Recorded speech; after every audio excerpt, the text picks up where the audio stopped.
કયો વિસ્તાર છે ને અહીંયા શું બનાવ બન્યો છે? એકતાનગર આજવા રોડ સહારા મેદાન છે. મોટી પાણીની લાઇનનું કામગીરી ચાલી રહ્યું છે અને કેટલાક સમયથી ચાલી રહ્યું છે.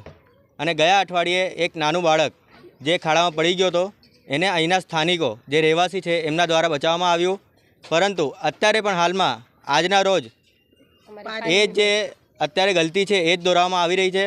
અધિકારીએ તમને શું જવાબ આપ્યો હતો આ લાઈન તૂટી તે બાબતે? આ જ્યારે લાઈન તૂટી, આ કામગીરી જ્યારે ચાલતી હતી બરાબર, હવે એના પછી અમે લોકો ગયા કમ્પ્લેન કરવા જ્યારે ગયા ત્યારે ના પાડી કે આ અમારાથી તૂટી નથી, અમારા દ્વારા તૂટી નથી, તમે તમારા હિસાબે જોઈ લો અને તમે તમારા હિસાબે કામગીરી કરાવી લો.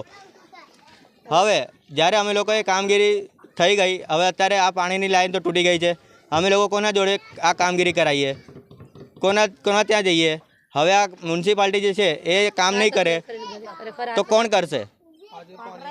આજે પાણી તો કોઈ આખા 100 ઘરો છે, 100 ઘરમાં આ પાણી આવ્યો નથી અને આવતીકાલે પણ આવવાનું નથી એ નક્કી જ છે.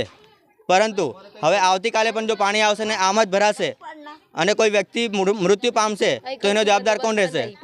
ને કોઈ બંદોબસ્ત પણ નથી, પાછળ પણ કોઈ બંદોબસ્ત નથી, ખુલ્લું જ છે બધું. શું નામ આપનું? મુસ્તકીમ શેખ.